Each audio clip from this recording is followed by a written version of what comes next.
오늘 말씀 제목 아시죠? 예, 하늘을 우러러 축사하시고. 이 말씀을 너무 잘 아는 말씀이고 저도 많이 증거해 본 말씀인데 이 제목을 정한 것은 처음인 것 같아요. 다 기억할 수는 없겠지만 왜 이 말씀을 이번에 또 이번 주간에 저에게 또 여러분에게 허락하시는지 기대가 됩니다. 너무 참 감사했습니다. 자, 그러면 지금 우리 집사님도 기도하신 것처럼 교회 이제 한 발을 앞두고 한 발을 걸어간 1주년입니다. 그런데 이제 이 말씀을 주셨죠. 오병이여. 너무 감사하죠. 어떤 말씀입니까? 야, 이제 교회 기적이 일어나겠습니까? 하늘에 뭐 떡이 떨어지듯이 막 갑자기 막 모든 게 막 회복하고 살아나겠습니까? 그 말씀을 주시려고 할까요? 맞겠죠. 그 부분도 분명히 있겠죠. 근데 그게 다가 아니라고 봅니다. 그보다 더 본질적인 것을 말씀한다고 저에게 주셨고 또 여러분에게 지금 오늘 저를 통해 전달하고 계십니다. 하나님께서. 그래서 오늘 여러분 계속 질문하고 계시죠. 새벽으로 지금 특별 기도회 기간인데 교회, 아까 찬양도 했지만 교회가 도대체 너무나 이거는 너무나 다양하고 풍성하기 때문에 한정 지을 수도 없고요. 어디가 어디까지라고도 말할 수도 없을 만큼 또 파고 파도 계속 깊어지는 것이 이 교회라는 단어고 교회라는 의미죠. 눈에 보이는 교회, 보이지 않는 교회를 중심으로 두 개 다 중요하죠, 맞죠? 당연히 눈에 보이지 않는 교회가 중요하지만 맞죠. 자, 이런 질문을 드립니다. 오늘 이 질문 속에서 오늘 그냥 제가 지어낸 겁니다. 설교의 장르는 미스테리, 미스테리 설교. 끝까지 들으셔야 됩니다. 중간에 아이고 뭐 또 이야기하시나 보다 뻔하다, 뻔한 이야기지만 뻔하게 듣지 마시고 우리 특히 아이들 잘 들으십시오. 우리 사랑하는 아이들아 잘 들으십시오. 오늘 목사님이 또 성령께서 감동하시면 목사님 방에 있는 말로만 하고 아직 실천을 못 하고 있는데 저기에 있는 배 4개가 있습니다. 레고 배. 그 중에 하나를 우리 아이들이 마지막 결론 때에 잘 맞추면 줄 수도 있어요. 잘 맞추면. 못 맞추면 안 줘요. 예. 근데 주는데 미리 조건을 드리면 완전히 주는 게 아니라 1년 동안 보관할 수 있도록 주겠습니다. 왜? 제가 줘봐야 저거 다 부술 거 아니까 잘 간직해서 다음 내년 이맘때 2주년 때 가지고 와야 돼요. 알았죠? 1년이면 충분해 갖고 놀기 맞죠? 농담 반 진담 반인데요. 여러분 잘 들으십시오. 오늘 여러분들에게 질문하는 질문입니다. 도대체 오늘 제목이 뭔 내용입니까? 하늘 우러서 축사하시고 뭐 말이 어려운 내용은 아닌데 무엇을 설명하려고 할까요? 오늘 이 질문에 대한 답을 여러분 끝까지 들으셔야 돼요. 중간에 답을 안 드려요. 힌트는 드릴 수 있겠지만 답은 안 드려요. 여러분 잘 들어야 돼요. 도대체 하늘을 우러러 축사하시고가 뭔가? 자, 힌트 몇 가지를 드리면 우리가 지금 교회 신앙생활하고 있는데 정말 어떻게 보면 미션 임파서블일 수 있습니다. 이게 되어진다는 게. 그렇지만 반드시 이것을 추구하고 살아야 됩니다. 자, 이게 뭘까요? 20곡에 같죠? 또 조금만 더 말씀드리면 신앙생활의 이건 제 표현입니다. 최고 단계, 최고의 성장 과정, 최고의 경지 이 표현이 좀 그렇지만 이라고도 저는 오늘 감히 말할 수 있을 것 같아요. 도대체 뭘까요? 자, 아직까지는 모르겠죠. 알아도 지금 말씀하지 마시고 말씀을 한번 잘 들어보십시오. 오늘 우리 1주년을 통해서 저와 여러분에게 하나님이 말씀하시는 것이고 또 하나님이 원하시는 것이고 또 우리가 그렇게 되기를 원하시는 귀한 말씀입니다. 자, 그러면 오늘 오병이어인데 오병이어는 여러분 너무 잘 알죠. 안 믿는 분들도 한 번은 들어보실 겁니다. 믿지 않는 분들은 들을 때는 뭔 황당한 소리냐라고 이야기할 수 있겠죠. 과학적으로 논리적으로 말도 안 된다. 그러니까 내가 이 교회 안 가는 거다. 그래서 내가 이 성경 못 읽겠다라는 분들도 나올 수 있는 본문이에요. 또 비슷한 본문이 또 물과 포도주로 바뀌는 그것도 또 이런 또 많은 믿지 않는 분들에게는 이게 무슨 이 화학 반응이 이럴 수 있냐? 특히 똑똑하신 분들일수록 그렇게 말할 수 있겠죠. 하지만 그러면 왜 이렇게 사람들이 믿기 어려운 이런 이야기를 성경에 예수님은 이 기적을 행하셨겠습니까? 우리가 쉽게 설명하면 하나님이시고 이런 것도 하실 수 있다. 능력이 계신다. 이걸 보여주시기 위해서 그거는 우리가 알고 있죠. 그런데 믿어지지 않는 사람들에게 왜 이 말씀 주냐 이 말이에요. 그게 다가 아니라는 거예요. 그 부분이 있지만 그거보다 더 깊은 의미가 있어요. 자, 그래서 오늘 이 본문은요, 여러분 알다시피 사도복음서에 다 있어요. 그만큼 참 우리가 유명한 사건이고 제가 이야기를 하나 설명 안 해도 다 아는 내용이죠. 다섯 병 뭡니까? 지금 뭐 빵이지만 떡으로 표현하고 뭡니까? 오병, 이어, 두 마리의 뭐예요? 우리 아이들? 물고기. 그러면 다섯 마리 빵과 두 마리 물고기를 가지고 몇 명이 먹었다는 거예요? 예, 지금 성경에는 기록은 5천 명이지만 여자 아이들 포함하면 몇만 명이 될 겁니다. 예, 그런 정도의 인원을 먹였다는 것인데, 그러니까 이해가 안 되는 거죠. 어떻게 그게 가능하냐 이 말이에요. 그러면 왜 하나님은 또 예수님은 이 말씀 우리에게 주셨습니까? 분명히 이 말씀에는 숨겨진 깊은 의미가 있습니다. 단순한 나도 이런 거 할 수 있다, 너희들 이런 거 못하지, 나는 이런 분이야 라는 정도가 아니에요. 아까 물과 포도주 이야기했지만 왜 혼인잔치에서 예수님이 그 물 포도주로 그 남의 집 혼인잔치에 그 포도주 떨어졌든 말든 무엇 때문에, 예? 그 물을 포도주로 만드십니까? 거기에는 어마어마한 메시지가 있거든요. 바로 신랑과 신부, 우리와 교회, 교회와 하나님, 교회와 주님 되시는 혼인 잔치에 꼭 필요한 것이 무엇인가를 설명하기 위한 하나의 내용이죠. 뭐 이 부분 오늘 설명할 게 아니니까. 그럼 오늘 오병이어는 정말 뜬금없이 야, 이렇게 엄청난 기적이 말이 이해가 안 되는 왜 이 이야기를 하시느냐. 예, 저는 이 사복음서 다 했는데 가장 이 오병이에 대해서 감사하게 제가 읽고 있는 본문은 요한복음이거든요. 여러분 잘 아시피 요한복음 6장 전체가 오병이어에 대한 내용입니다. 중간에 잠시 딴 얘기가 들어가지만 오병이어에 대한 사건과 거기에 대한 해석까지 잘 설명되어 있어요. 그래서 이 요한복음에 너무나 잘 이렇게 빌드업이란 말 들었죠? 이거 이야기하는 것 같은데 결국 이거 이야기하고, 결국 이거 이야기하는 것 같은데 결국은 이 이야기를 하려고 하는, 하나하나 징검다리 같이 건너가는 요한복음의 이 빌드업을 한번 오늘 이 말씀을 가지고 같이 나눴으면 좋겠습니다. 오늘 그 너무나 전달할 말씀을 많이 주셔가지고 조금 우려가 되는데, 우리 아이들한테 좀 우려되는데 혹시 길어지더라도 이해해 주십시오. 용서해 주시고, 여러분 얼굴 표정이 너무 안 좋으면 아마 성령께서 막으실 수도 있겠지만 여러분이 얼굴이 그렇게 잘 포장하시면 성령께서 끝까지 또 다 전할 수 있을 거로 믿습니다. 자, 그러면 제일 첫 번째, 자 빌드업 들어갑니다. 자, 광야 교회의 만나. 도대체 오병이어 이건 무슨 이야기냐 이거. 이렇게 믿어지지 않은 사실을 굳이 우리가 믿어야 될 이유가 뭐냐. 하나님 전능하신 거 뭐 그걸 믿으라고 맞지만 그게 답니까? 그건 하나의 본질이지만 그 깊은 의미가 다르죠.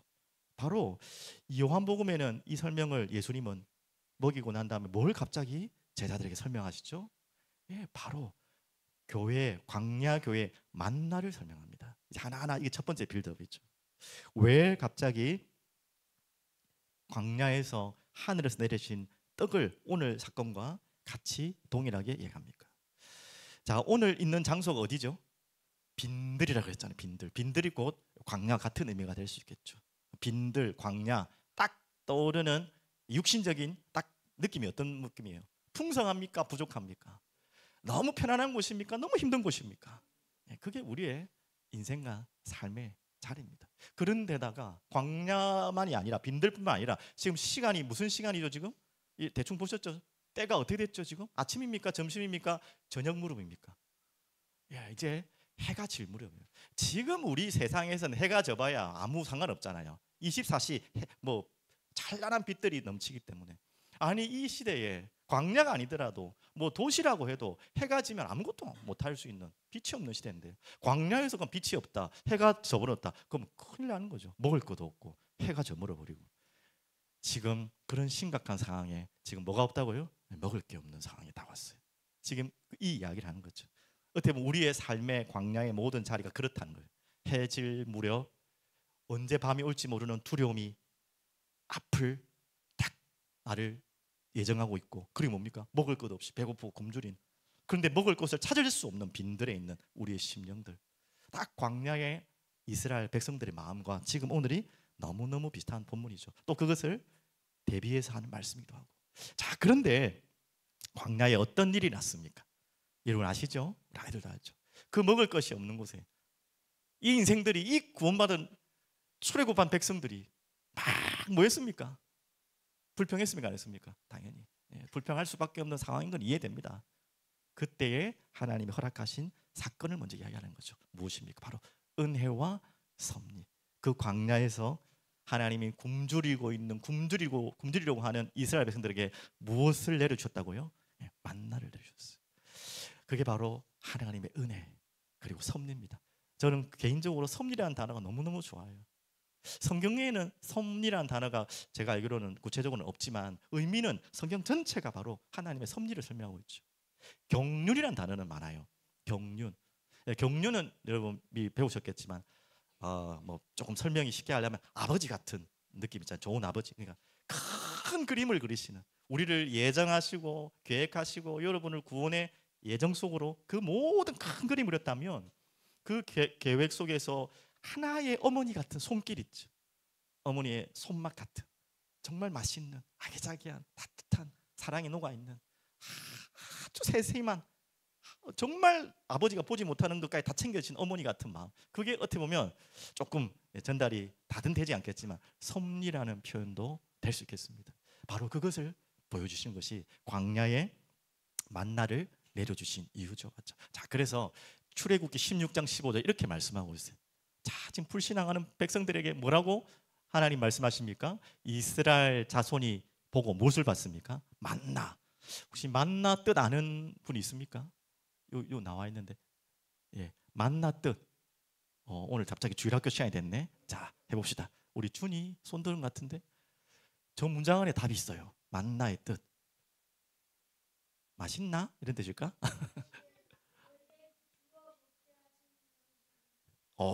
그럴듯한데 저기 나왔죠. 이것이 무엇이냐?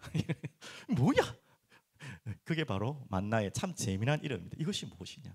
그럴 만큼 세상에서 한 번도 보지 못한, 세상에 있는 음식이 아니기 때문에 봐도 이게 뭔지 모를 만큼 놀랍고 정말 어떻게 되나요? 예, 하나님을 경외할 수밖에 없는, 이게 어디서 온 것이지? 어디에서 왔지? 할 만큼 깜짝 놀랄 만큼, 그게 바로 만나를 처음 접했던 그 불신앙하는 사람들이었지만 바로 그 자세였어요. 이것이 무엇이냐? 나쁜 의미가 아니었죠. 그러니까 모세가 그들에게 이르되 뭐라고 했죠? 이는 여호와께서 너에게 주어 먹게 하신 양식이라. 도저히 구할 수 없는 그 광야의 빈들에서 하나님이 이스라엘 백성들을 먹이신 사건, 그게 은혜죠. 은혜는 어디에서 오는 거예요? 우리의 노력과 수고에서 오는 게 아니잖아요. 하늘에서 오는 거잖아요. 그 만나를 하나님의 은혜로 가장 잘 설명할 수 있는 단어, 만나. 만나 교회도 있는데 참 좋은 교회 같아요. 이름 자체가. 자, 그러면서 이제 그 은혜와 섭리, 여러분도 아마 이 만나에 대한 간증하실 수 있는 분이 있을 거예요. 저도 있습니다.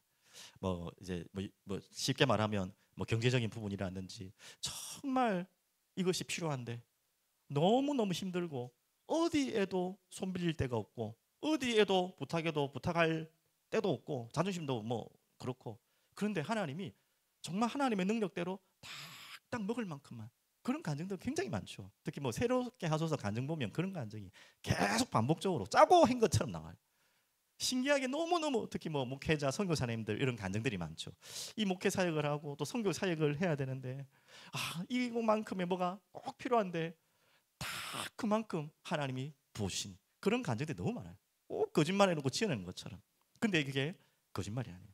더도 덜도 아니고 딱 맞을 만큼. 더 주면 또 교만해집니까? 딱 맞을 만큼. 그런 경험들이 많을 겁니다. 뭐 그런 것처럼 하나님이 우리가 다 세상하고 생각지 못하는데 다 진짜 그 어머니의 손길 같이 하나님의 열심으로, 하나님의 사랑으로 채워주시는 그 은혜와 섭리를 보여주신 것이 바로 이 만나. 무슨 말인지 알겠죠? 그리고 오늘은 뭡니까? 바로 오병이의 기적과 같이 연결되는 것입니다. 그러면 이제 두 번째로 또 만나는요, 그게 다가 아닙니다. 뭐가 있냐면 시험을 주시기 위한 하나의 도구이기도 합니다. 조금 기분이 좀 안 좋죠. 하지만 이 시험이라는 의미보다는 이해하기 쉽게 훈련의 의미도 더 될 수 있겠죠. 예, 테스트하기 위한, 우리를 키우기 위한 좋은 시험과 또한 훈련의 의미도 되고, 그로 인해서 우리에게 복을 주시는 것이 또 만납니다. 자, 성경에 한번 볼까요? 자, 이렇게 나와 있어요. 신명기서에. 다 함께 앞에 집중해서 보겠습니다. 자, 왜 만나를 광야에서 또 허락하셨는지. 자, 읽겠습니다. 광야와 함께 만나예요. 너를 낮추시며 너를 추리게 하시며 또 너도 알지 못하며 내 조상들도 알지 못하던 만나를 내게 먹이신 것은 왜요?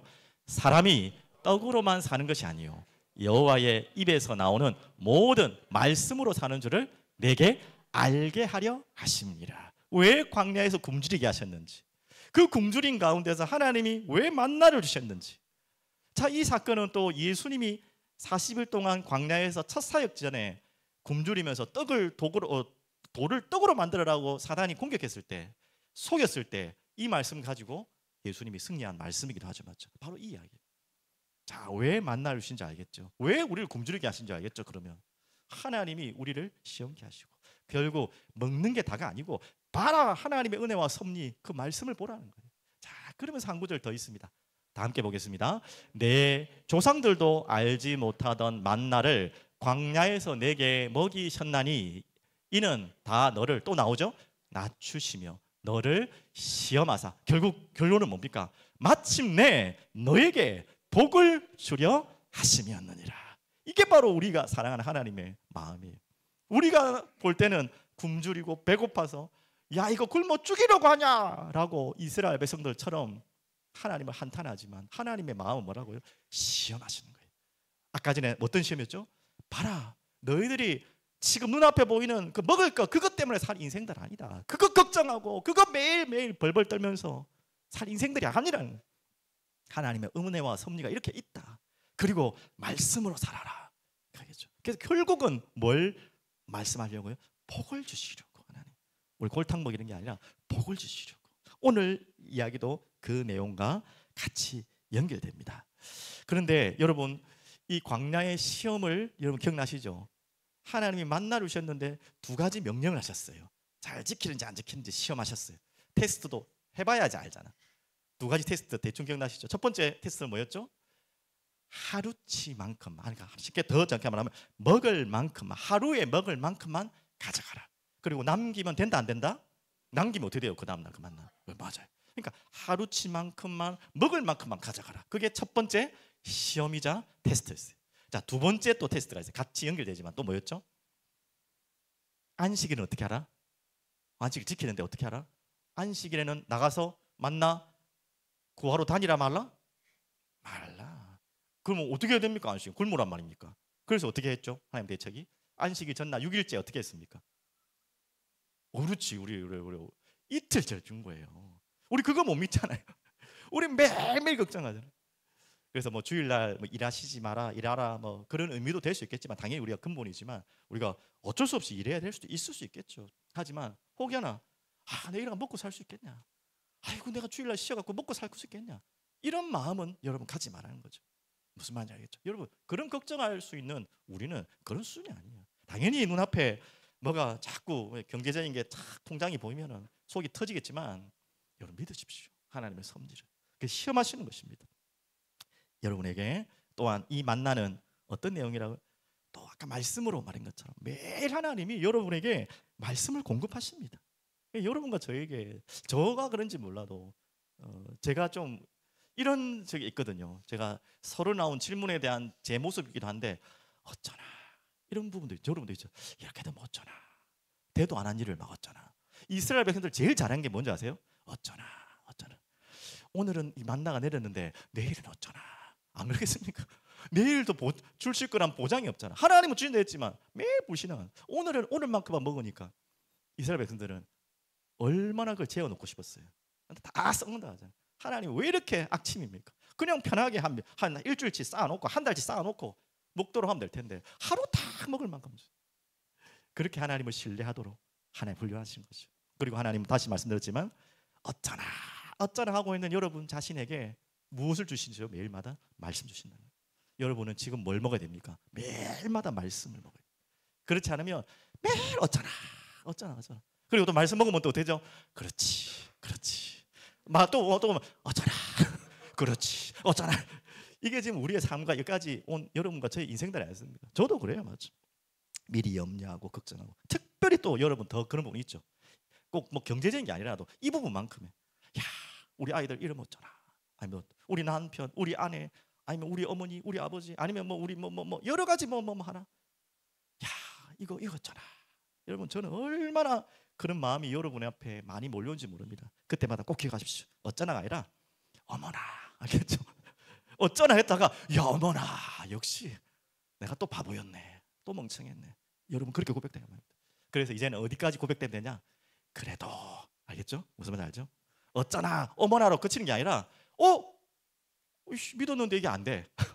믿었던 뭔가가 이게 안 될 때 있잖아요. 그래도 믿는 거예요. 그래도 이유가 있겠지. 그래도 하나님 뜻이 있겠지. 여러분 그거 찾아야 됩니다. 그거 안 찾으면 매일 어쩌나 하고 매일 그냥 광야의 백성들처럼 그렇게 사는 거예요. 오늘 여러분이 그 말씀을 기적과 같은 것으로 보여주신 거예요. 기적을 설명하려는 것이 아니고 하나님께 기적은 상식인데 유치한 건데 뭘 우리한테 믿어지지 않는 자꾸 그거 갖고 헛소리하고 우리한테 그걸 보여주려고 하시겠습니까? 그것도 맞지만 이렇게 좀 믿어라는 거예요. 정말.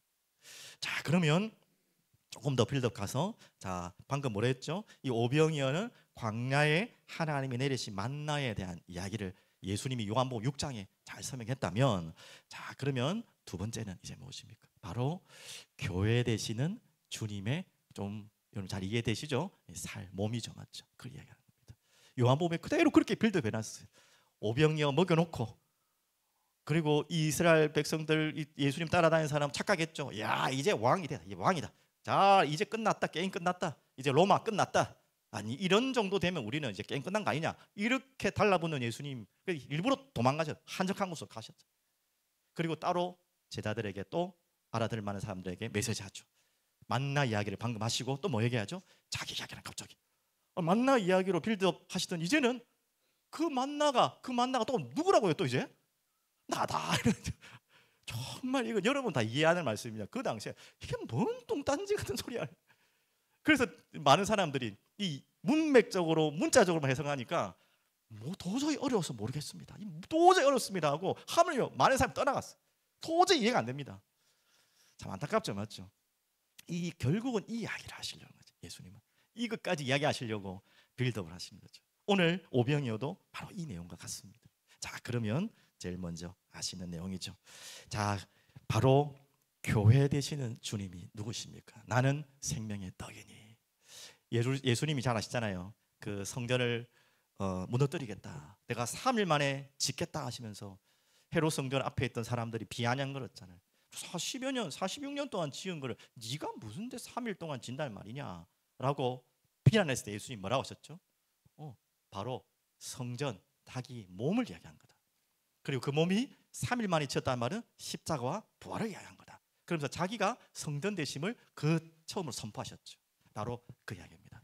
바로 교회는 주님의 몸이죠. 또 주님 자신이죠. 그 살을 이야기하는 것입니다. 그래서 조금 여러분 가능하시다면 요한복음 6장으로 제가 요한복음 자꾸 누가복음 펴놓고 요한복음 이야기하는데 한번 뭐 보시면 좋을 것 같네요. 조금만 넘기시면 요한복음 6장이 나오죠. 중요한 본문이니까. 저는 개인적으로 요한복음 6장을 너무 사랑합니다. 너무 많이 읽었어요. 또 너무 제 취향에 맞아요. 이건 제 이야기지만 이렇게 하나하나 풀어가시는 게 너무너무 재밌어요. 이렇게 광야의 만나 설명하고 오병이어처럼 이야기했지만 만나를 설명하고 결국 깨로 향하게 하는 결국 성경의 이야기가 다 그 이야기잖아요. 그렇죠? 자, 6장 찾으셨죠? 51절부터 58절까지 뭐 중요한 부분만 조금 읽어볼게요. 51절 볼게요. 나는 하늘에서 내려온 살아있는 떡이니 사람이 이 떡을 먹으면 영생하리라. 내가 줄 떡은 곧 세상의 생명을 위한 내 살이니라 하시니라. 다 해석 안 해도 이해되시는 본문이죠. 52절. 그러므로 유대인들이 서로 다투어 이르되 이 사람이 어찌 능히 자기 살을 우리에게 주워 먹게 하겠느냐. 딱 이런 표현했을 거예요. 말도 안 되는 소리 한다. 헛소리 한다. 뭐 이렇게 하겠죠. 53절. 그때 다시 예수께서 이르시되 내가 진실로 너에게 이르노니. 진실로 이 단어 들어가면 중요한 말입니다. 인자의 살을 먹지 아니하고 인자의 피를 마시지 아니하면 너희 속에 생명이 없느니라. 자, 더 미궁으로 빠지는 이야기를 하죠. 먹지. 이때부터 오해가 시작된 거예요. 아니 예수님의 살을 먹어야 된다고? 피를 마셔야 된다고? 갑자기 웬 장르가 공포 영화로 돼버려요. 맞죠? 이게 이해를 못하니까 이 말을 그대로 문맥적으로만 들으니까 어렵도다 하고 다 이상하도다 하고 도망갔겠죠. 말이 어렵다는 거지 이상하게 지나간 거예요. 지금 그 말이 뭡니까? 먹었다는 말이 무슨 말인지 알죠? 믿음을 이야기하는 것입니다. 우리에게 하나님이 요구하시는 것은 먹고 마시는 것이 믿음이에요.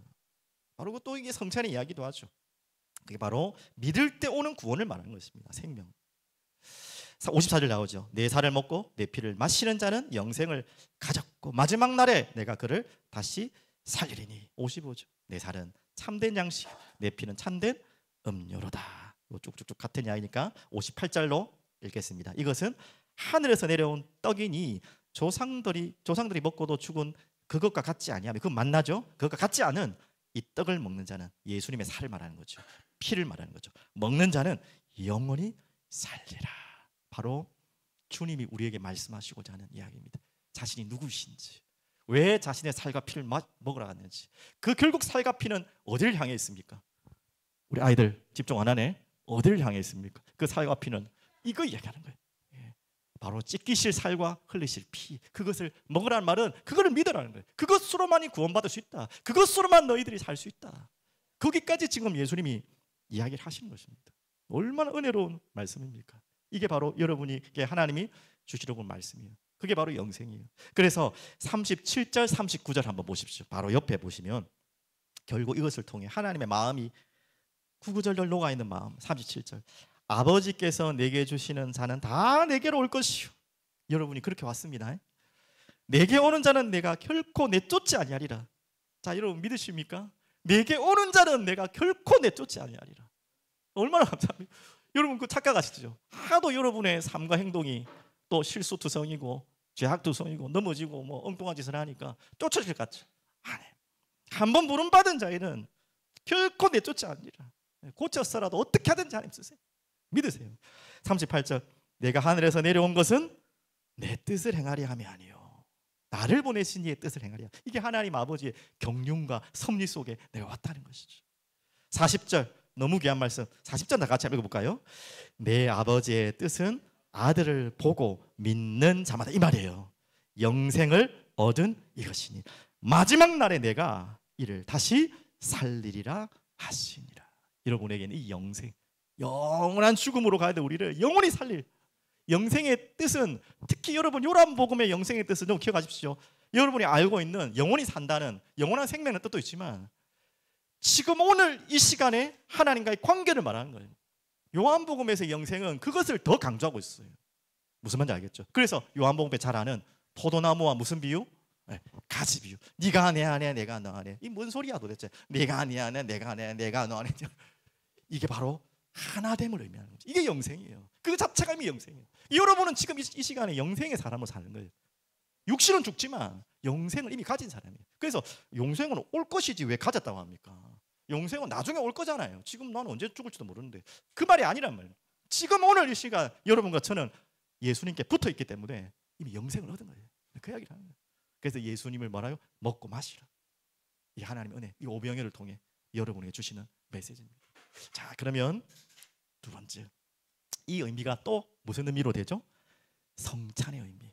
이제 누가복음으로 다시 돌아가겠습니다. 누가복음 9장이죠. 자, 중요한 본문. 오늘 이제 점점 우리 아이들 이제 집중해야 될 때가 왔습니다. 점점 이제 질문에 대한 답을 말해야 될 때가 왔습니다. 자, 잘 집중하세요. 자, 16절을 보세요.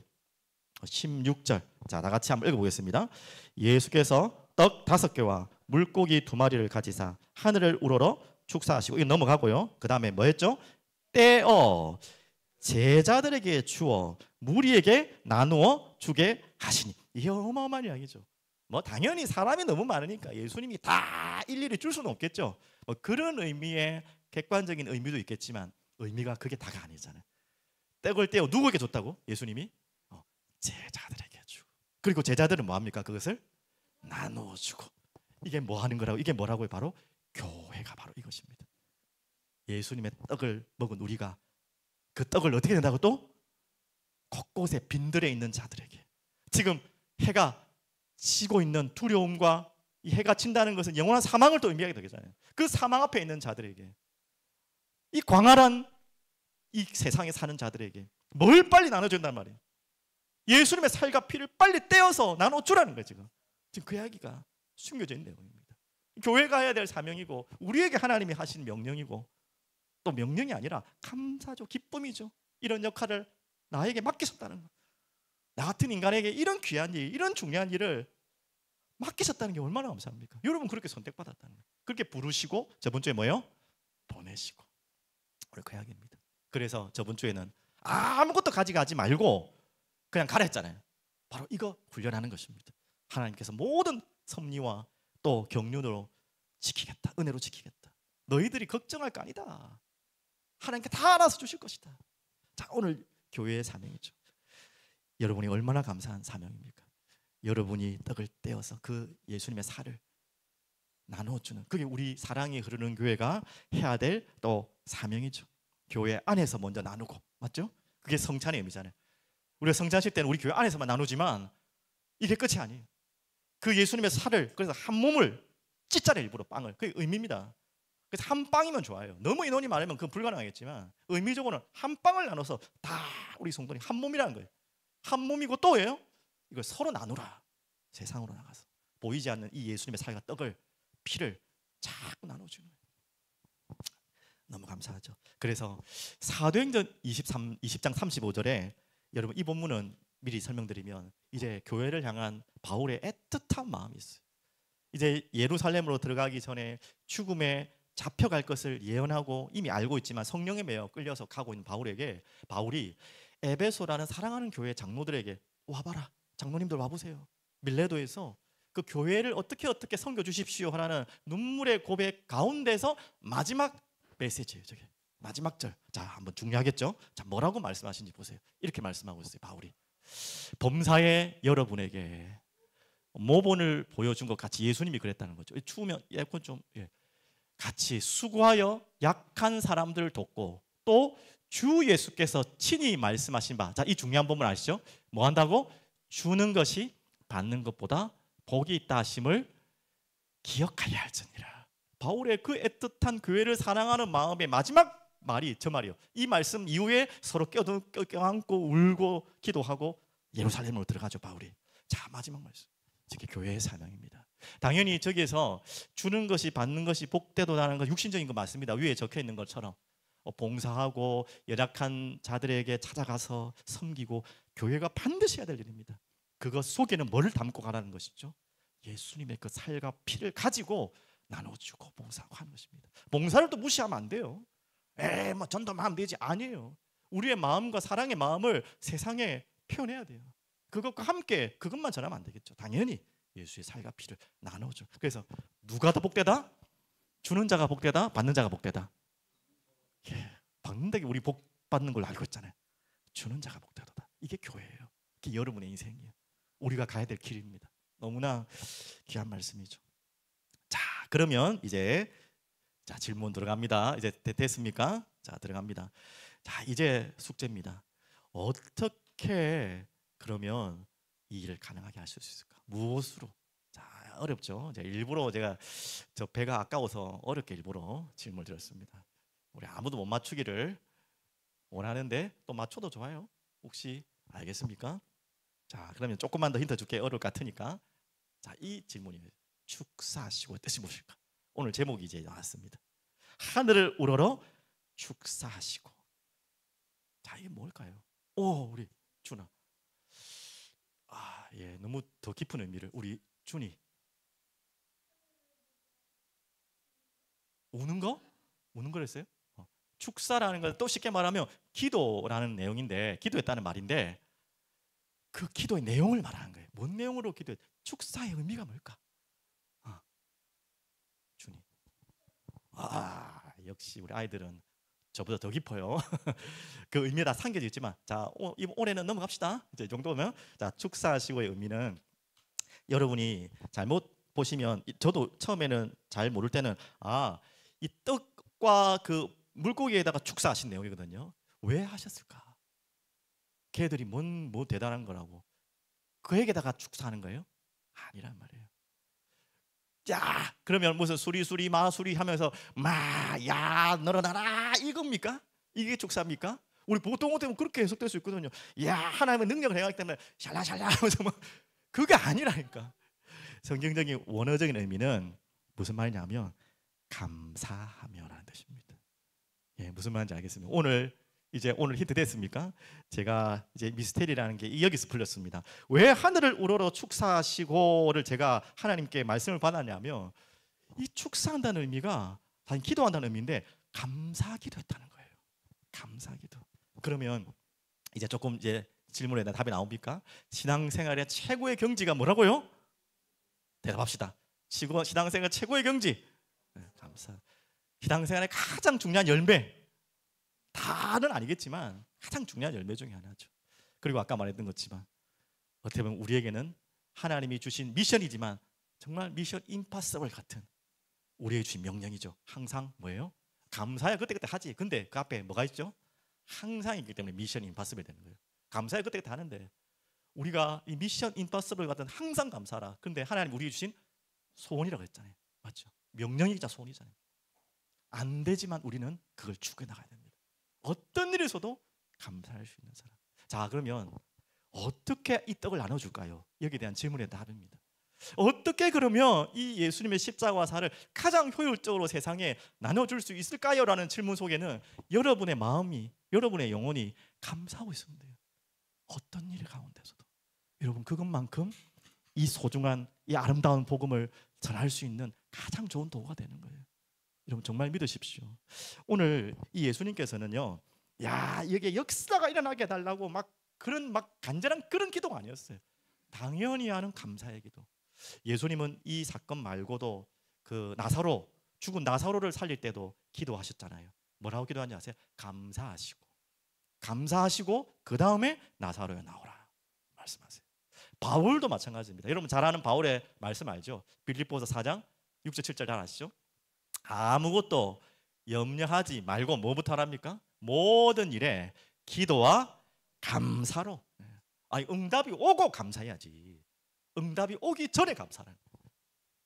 자, 이게 하나님이 우리에게 원하시는 이야기입니다. 그래서 너무 좋은 어디 문구를 봤는데요. 또 내용을 봤는데, 자, 기적이 감사를 만든다고 생각하잖아요. 맞습니까? 뭐 맞죠. 하나님의 응답과 역사가 우리의 감사로 고백될 수밖에 없죠. 찬송으로. 하지만 더 정확한 거는 감사가 기적을 만든다. 오늘 그 이야기입니다. 맞죠? 여러분에게 기적은 감사가 기적인 거예요. 이런 역사가 일어나는 게 기적일 수도 있겠지만 여러분에게 감사가 넘쳐. 어떤 일이 있었든지 항상 여러분 그거 보고 믿지 않은 사람 놀란다니까요. 여러분 보고 뭘 예수 믿겠어요? 솔직히 여러분이나 저나 뭐가 그래 뭐 흠모할 만한 게 있습니까? 근데 믿지 않은 사람들도요, 여러분을 한 번씩 놀랄 때 이럴 때라니까. 아니 저런 상황에도 저 사람이 흔들리질 않네. 감사하네. 도대체 뭐야 저 사람. 진짜 여러분 잘 아는 사람은 그렇겠죠. 지나가는 사람은 모르겠지만 그게 그 불신자의 마음을 요동치는 것입니다. 아니 저 십자가에 죽은 저 사람들이 초대교회에 왜 웃지? 그것 때문에 헷갈리는 거예요. 그것 때문에 뒤집어지는 거예요. 바울도 분명히 뒤집어요. 뒤에 와서 다시 이야기하지만 스데반이 돌에 맞으면서 어떻게 됐죠? 죽었는데 어떤 기도를 했죠? 저들을 불쌍히 여겨달라. 그게 감사하는 사람이 아니면 마음이 나올 수가 없어요. 또 다르게 말하면 감사하는 마음이 없으면 전할 수가 없어요. 여러분 예수를 믿어도 그 예수에 대한 사랑과 마음에 오늘 말씀 나온 것처럼 뭡니까? 네 가지 이야기했잖아요. 하나님의 은혜의 섭리에, 하나님이 내가 아무것도 없는 광야 속에서도 말씀을 주시고 훈련하시는 그곳에, 생명의 떡으로 주신 그곳에 이 교회라는 축복 속에 감사가 없으면 어떻게 나눠줍니까? 내가 지금 불만이 꽉 차 있는데, 내가 지금 속이 터져 있는데 뭘 전해요? 뭘? 반대로 말하면 내가 아무리 눈에 보이는 현실이 아니더라도 감사가 넘치면 전할 수밖에 없어요. 말로 안 해도 전해져요. 사람들이 다 본다니까. 너 뭐가 그래 좋은 일이냐? 아무것도 없는데? 하물며 어려운 일이 생겼어. 문제가 있어. 사람들이 뭐 처음에는 또라이인가 싶지만 더 깊이 알면 이게 뭘까 질문하게 되는 거예요. 오늘 여러분에게 이 답을 드립니다. 감사. 오늘 축사하시고 오늘 이 답을 여러분 가지고 여러분 세상으로 나아가시길 바랍니다. 제가 어제 이제 교회에 이제 뭐 메시지 준비하고 뭐 정리하고 하느라고 이제 저 집에서 이제 걸어서 오늘 1분 운동하는 걸어서 오는데 저 물금중학교 앞에 약국이 하나 있는데 그쯤에서 어떤 꼬맹이가 우리 교회 아이들보다 제일 어린 한 두세 살 이제 막 아장아장 걷고 조금 하는 애가 엄마랑 실갱이를 하고 있는 거예요. 왜 실갱이를 하고 있냐 하니까 그 싱싱카 있잖아요. 얘가 볼 때는 싱싱카를 겨우 탈 만해. 근데 엄마는 지금 빨리 어디 가야 돼. 근데 얘가 계속 싱싱카를 타고 있는 거예요. 근데 빨리 가야 돼. 위험하잖아요. 그러니까 엄마가 집에 가서 타자. 지금 빨리 가야 되니까 들고 갈게 하니까 안 된다는 거예요. 끝까지 안 놓치는 거예요. 엄마가 그래도 끝까지 참더라고요. 내려와. 그러니까 내려와. 그 신호등 기다려다가 뭐야 이랬더니 이 되시죠? 어머니들은 다 뭐 자주 경험하는 이야기인데 결국 아이가 울음이 터지는 거예요. 그래도 끝까지 울면서도 안 나. 그러더니 그냥 엄마 혼자 가버려 그냥. 그러니까 울면서 엄마 하면서 막 싱싱까지 자고 있는 거예요. 자, 그 모습 보면서 아이고 우리 아들 생각도 나고 옛날 아기 태울 때 생각나고 그 생각이 아닌 게 아니고 내 모습이 딱 생각나는 거죠. 여러분 정말 감사가 멈출 때 있잖아요. 믿는 사람인데 감사가 자꾸 멀어질 때 있잖아요. 이럴 때 아닙니까? 엄마가 알잖아요. 이 아이가 지금 이걸 타다가 빨리 가다가 넘어질 수 있기 때문에 뺏으려고 하는데 끝까지 생명 걸고 붙들고 있는 그 아기의 모습, 꼭 내 모습 같더라고요. 이제 그때 이 아기의 마음 어떨까요? 얼마나 하나님 믿겠어요? 아니 하나님이란다 엄마가 믿겠어요? 왜 내 마음에 이해하지 못하냐 이거예요. 나는 이거 타고 싶은데 왜 엄마는 그걸 들고 가려고 하냐 이 말이에요. 지금은 그 시간이 아니고 지금 할 수 있는 나이가 아니기 때문에 뺏어가려고 하는데 그걸 끝까지 놓지 않고 울고 있는 나의 모습. 여러분 그래서 감사하지 않는 거 아닙니까? 또 다른 거 하나 해볼까요? 제가 아직 숙제가 하나 있는데 우리 아이들 자전거를 가르쳐야 되는데 우리 큰애는 가르쳤는데 둘째는 자전거를 못 가르쳤어요. 아직도 제게 숙제가 남아있습니다. 아버지의 몫이잖아요. 아직 못 가르쳐가지고 그런데 반대로 다른 이야기 그 이야기는 아니고 여러분 자전거 여러분도 다 한번 배울 때 어떻게 배우는지 알잖아요. 처음 배울 때 어떻게 해요? 처음 탈 때 제일 불안하잖아. 처음 여러분 딱 뒤에 손 잡고 있다가 놓을 때 기억나요? 그거 다 기억날걸? 그때 짜릿함과 불안함이 같이 오잖아. 근데 그러다가 팍 넘어졌어. 몇 번 하다가 또 넘어졌어. 그때 어떤 마음이 들죠? 남자들은 대부분 안 그런데 여자들 아이들은 그럴 때 많아요. 다시는 자전거 안 타겠다. 그런 아이 있잖아요. 그래서 평생에 자전거 못 타는 사람은 다 막 그런 경험 때문에 그래요. 갑자기 말도 없이 손을 놔버릴 때 아버지는 이거 한번 놔줘야 되거든. 그래야지 가는데 끝까지 잡고 있으면 이 아이는 끝까지 자전거 못 탑니다. 한 번은 놔줘야 돼요. 그래서 오 가네 하다가 넘어질 수 있죠. 오 가네 하다 넘어질 수 있죠. 근데 그것이 반복되었다고 나는 다시는 자전거 안 탄다 라는 아이들도 여자아이들 중에 있어요. 그 모습을 보면서 또 제가 깨달은 게 뭐냐면 우리의 또 모습 중에 하나다. 하나님 이제는 네 혼자 할 수 있잖아. 이제는 내가 놓을게. 이제 할 수 있어. 그런데 우리는 안 돼요. 할 수 없어요. 이제 할 수 있어. 왜 언제까지 그 넘어져 있을 거야? 넘어질 수도 있는 거야. 일어나면 되지. 아니 무릎 까지면 약 바르면 되지. 언니처럼 어제 많이 다쳤다대. 그럼 되지. 근데 이젠 그것 때문에 그 상처 때문에 나는 다시는 자전거 안 타겠어요 라고 한다면 그 부모 마음이 어떻겠습니까? 오늘 우리 두 모습이에요. 두 가지 모습이에요. 아닌데 내가 때를 쓰고 내 힘으로 하려고 할 때 그때 뺐을 때 이제는 할 수 있는데 일어나야 될 때인데 일어나라 하는데 아니요 난 아니요 나 같은 인간 아니에요. 이 부모 속 터지는 거예요. 이때 감사가 멀어지지 않습니까? 맞죠? 오늘 두 가지를 꼭 찾으십시오. 그래서 오늘 답입니다. 감사합시다. 예.